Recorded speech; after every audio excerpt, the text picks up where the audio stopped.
अस्सलाम वालेकुम स्टूडेंट्स, हमारा आज का टॉपिक है experimental evidence for electronic configuration. इसमें हम लोग सीखेंगे कि हमारे पास कौन से ऐसे एविडेंसेस हैं जो कि इलेक्ट्रॉनिक कॉन्फ़िगरेशन को एक्सप्लेन करने में हेल्प करते हैं। इसके अलावा आप लोगों ने ये बताना है कि हमारे पास जो आ जाता है एटॉमिक स्पेक्ट्रम वो क्या होता है, और इसके अलावा आयोनाइजेशन एनर्जीज़ का कॉन्सेप्ट देखेंगे, ये हमारे टॉपिक का हिस्सा होंगे। इसके अलावा लेक्चर के एंड पे मैं असेसमेंट ऐड करूंगी जो कि आप लेक्चर सुनने के बाद अटेम्प्ट करेंगे और आपको अंदाज़ा हो जाएगा कि आपकी कितनी तैयारी हो चुकी है, ये टॉपिक आपको कितना समझ आ गया है। मॉडर्न थेरीज जो हैं ये बेसिकली कहाँ से ओरिजिनेट होती हैं, बोहर मॉडल से। और इसके अलावा हमारे पास क्या आ जाता है, एविडेंसेस आपने बताने होते हैं बोहर मॉडल के। जो एविडेंसेस होते हैं बोहर मॉडल के या इसके अलावा दूसरी थ्योरी के जो एविडेंसेस आ जाते हैं वो हमारे पास कहाँ से आते हैं, एटॉमिक स्पेक्ट्रा से डिराइव होते हैं, एटॉमिक स्पेक्ट्रा। और इसके अलावा जो एविडेंसेस हमारे पास डिराइव होंगे वो कहाँ से होते हैं, आयोनाइजेशन एनर्जी से। हमारा फर्स्ट एविडेंस आ जाता है एटॉमिक स्पेक्ट्रम। एटॉमिक स्पेक्ट्रा का जो दूसरा नाम होता है वो होता है लाइन स्पेक्ट्रा। ये हमारे पास क्या होगा, विजुअल डिस्प्ले है या इसके अलावा डिस्पर्शन ऑफ कंपोनेंट होता है इलेक्ट्रोमैग्नेटिक रेडिएशन का। इसको हम लोग क्या बोलते हैं, स्पेक्ट्रम कहते हैं। हमारे पास आ जाता है लाइन स्पेक्ट्रम। लाइन स्पेक्ट्रम में क्या होगा, अब्सॉर्प्शन या इसके अलावा एमिशन स्पेक्ट्रम होता है जो कि क्या होगा, कंसिस्ट कर रहा होता है लाइंस पे। इसको हम लोग क्या बोलते हैं, डिसकॉन्टिन्यूस या फिर लाइन स्पेक्ट्रम। आपने ये बताना है कि हमारे पास जो डिसकॉन्टिन्यूस या इसके अलावा लाइन स्पेक्ट्रम के अंदर जो लाइंस होती हैं ये किसको शो करेंगी, स्पेसिफिक वेवलेंथ। ठीक है, वेवलेंथ जो कि अब्सॉर्ब हो रही है या फिर अमिट हो रही होती है from the atom of an element. ठीक है, किसी भी एलिमेंट के एटम से जो रेडिएशन अमिट या अब्सॉर्ब होती है उनकी स्पेसिफिक वेवलेंथ को ये लाइंस शो करती है। हमारे पास आ जाती हैं टाइप्स, हमने स्पेक्ट्रम की डिस्कस करनी है। एटॉमिक स्पेक्ट्रम की दो टाइप्स होती हैं, एक होगा हमारे पास एटॉमिक एमिशन स्पेक्ट्रम, दूसरे नंबर पे हमारे पास आ जाता है एटॉमिक अब्सॉर्प्शन स्पेक्ट्रम। अब हम डिफरेंस देखेंगे एटॉमिक एमिशन और एटॉमिक अब्सॉर्प्शन स्पेक्ट्रम में। सबसे पहले देखेंगे कि एटॉमिक एमिशन स्पेक्ट्रम किस तरह से बनता है।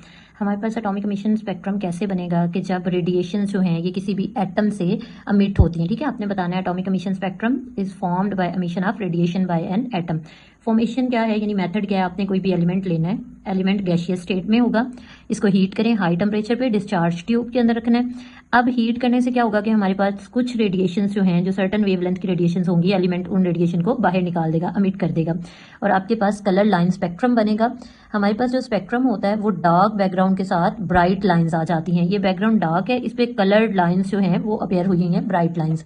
जबकि इसके अपोजिट अगर हम देखें एटॉमिक अब्सॉर्प्शन स्पेक्ट्रम है। एटॉमिक अब्सॉर्प्शन स्पेक्ट्रम कैसे बनेगा, जब हमारे पास रेडिएशन अब्सॉर्ब होती हैं किसी भी एटम के अंदर, एटम रेडिएशन को अब्सॉर्ब करेगा और एटॉमिक अब्सॉर्प्शन स्पेक्ट्रम बनाएगा। इसका फॉर्मेशन मेथड क्या है कि आपने white beam of white light लेनी है। ठीक है, व्हाइट लाइट लेंगे, गैसियस सैंपल होगा, इसको आपने कोल्ड स्टेट में रखना है। सैंपल गैसियस फॉर्म में है लेकिन अब क्या है, कोल्ड स्टेट में। इसको एनर्जी प्रोवाइड करें, कुछ रेडिएशंस यहाँ पे अब्सॉर्ब हो जाएंगी, सर्टन वेवलेंथ की रेडिएशन अब्सॉर्ब होंगी, डार्क लाइंस आ जाएंगी स्पेक्ट्रम की। लेकिन क्या होगा कि हमारे पास जो स्पेक्ट्रम बनेगा वो इस तरह से आ जाएगा, ब्राइट बैकग्राउंड है और उसके ऊपर ये डार्क कलर की लाइंस अपेयर हो रही हैं। दोनों स्पेक्ट्रम सेम है, सिर्फ इसका बैकग्राउंड जो है वो डार्क है, इसका बैकग्राउंड ब्राइट है, जिससे इंडिकेट होता है कि ये एटॉमिक एमिशन स्पेक्ट्रम है और ये आपके पास एटॉमिक अब्सॉर्प्शन स्पेक्ट्रम। स्टूडेंट्स अब हम देखेंगे कि जो एटॉमिक स्पेक्ट्रम होता है इसको हम लोग क्या बोलते हैं, फिंगरप्रिंट्स भी कहते हैं। एटॉमिक स्पेक्ट्रा को फिंगरप्रिंट्स क्यों कहते हैं, इसकी हम बात कर लेते हैं। हमारे पास जो रेडिएशन अमिट या अब्सॉर्ब होती हैं ये कब होंगी, रेडिएशन अमिट या अब्सॉर्ब होती हैं जब इलेक्ट्रॉन जंप करता है one energy level to another energy level. ठीक है, एक ही एटम के अंदर इलेक्ट्रॉन एक एनर्जी लेवल से दूसरे एनर्जी लेवल में चला जाता है। इसके अलावा हमारे पास क्या होता है कि हर एलिमेंट की यूनिक अरेंजमेंट होगी इलेक्ट्रॉन्स की, हर एलिमेंट के पास यूनिक रेंज होती है फिक्स्ड एनर्जी लेवल की। इसके अलावा हर एलिमेंट क्या करता है, ये अमिट या अब्सॉर्ब करेगा स्पेसिफिक वेवलेंथ की रेडिएशंस को, और हर एलिमेंट का अपना एक कैरेक्टरिस्टिक स्पेक्ट्रम होता है जिसकी वजह से एटॉमिक स्पेक्ट्रम को फिंगरप्रिंट्स भी कहते हैं। स्टूडेंट्स अब हमारे पास experimental evidence for electronic configuration में जो दूसरा एविडेंस आ जाता है वो आयोनाइजेशन एनर्जी है। आयोनाइजेशन एनर्जी को डिफाइन हम पहले ही कर चुके हैं प्रीवियस चैप्टर में। आयोनाइजेशन एनर्जी क्या होती है, अमाउंट ऑफ एनर्जी है जो कि हमारे पास रिक्वायर्ड होती है, यानी अब्सॉर्ब होती है जब आप एक मोल गैसियस एटम के वैलेंस शेल से इलेक्ट्रॉन रिमूव करते हैं।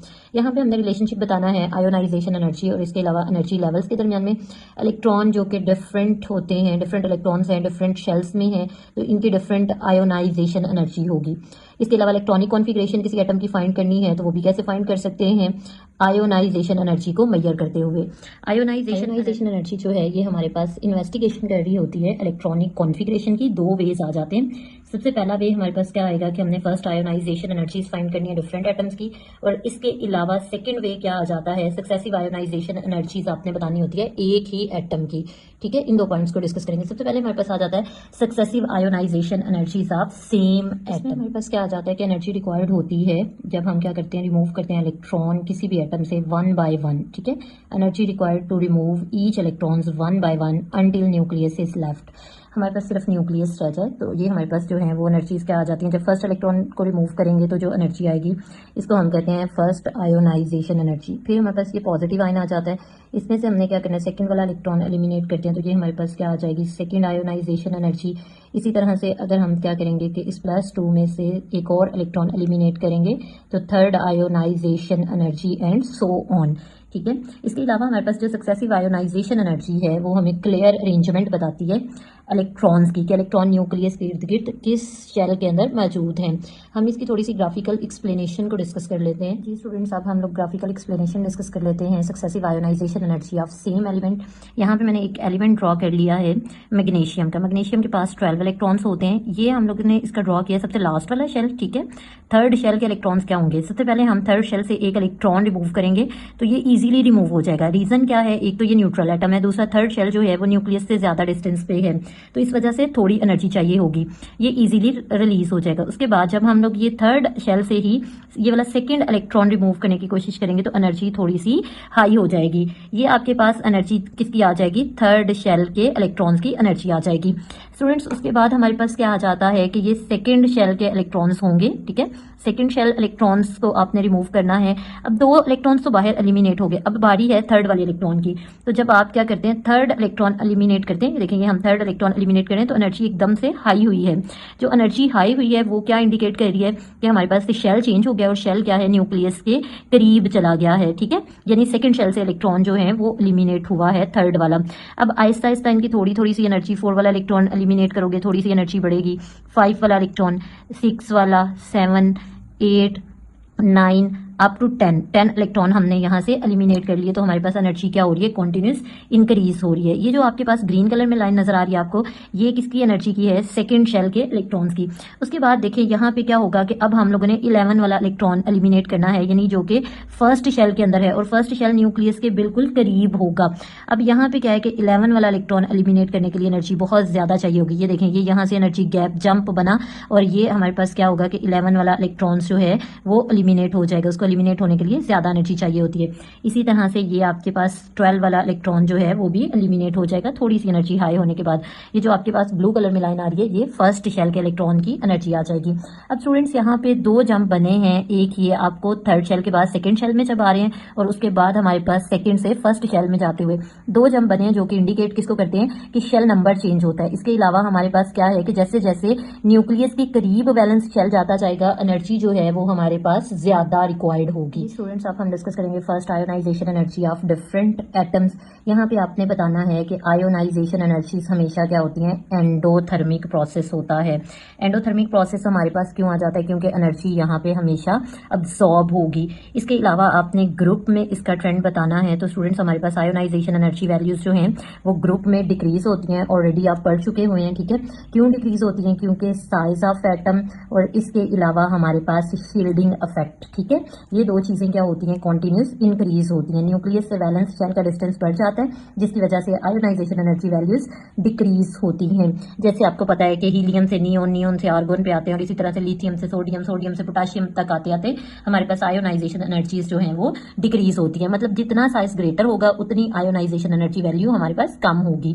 उसके बाद हमने बताना है कि पीरियड में इसका क्या ट्रेंड होता है। तो स्टूडेंट्स, जब हम लोग लेफ्ट टू राइट पीरियड में जाते हैं तो हमारे पास जो आयोनाइजेशन एनर्जी वैल्यूज होंगी वो इंक्रीज हो जाती हैं। ठीक है, क्यों इंक्रीज होती हैं, क्योंकि साइज ऑफ एटम और साइज ऑफ एटम जो है वो हमारे पास डिक्रीज होता है। साइज ऑफ एटम डिक्रीज होने के साथ साथ एक और चीज हमारे पास आ जाती है कि जो अफेक्टिव न्यूक्लियर चार्ज है वो इंक्रीज हो रहा है, जिसकी वजह से हमारे पास क्या होता है, रिमूवल ऑफ इलेक्ट्रॉन डिफिकल्ट हो जाता है। ठीक है, जैसे आपके पास आता है कि फर्स्ट पीरियड या सेकंड पीरियड की बात कर लेते हैं, तो स्टार्ट में अल्कली मेटल्स होती हैं। अल्कली मेटल की आयोनाइजेशन एनर्जी लो होती है, और जैसे जैसे हम पीरियड में मूव करते जाते हैं हमारे पास क्या होता है कि शेल नंबर तो कॉन्स्टेंट रहता है, लेकिन नंबर ऑफ प्रोटॉन इंक्रीज होते हैं, जिसकी वजह से एंड तक जाते जाते नोबल गैसेस तक आयोनाइजेशन एनर्जी वैल्यू मैक्सिमम हो जाती है। आई होप ये टॉपिक आपको बहुत अच्छे से समझ आया होगा स्टूडेंट्स। में इसके लास्ट पे असेसमेंट ऐड कर रही हूँ, आपने ध्यान से लेक्चर सुनना है और उसके बाद असेसमेंट को सॉल्व करना है। ठीक है, और जो भी आपका क्वेश्चन हो आपने वो पूछना है। ठीक है, कमेंट सेक्शन में। Thank you.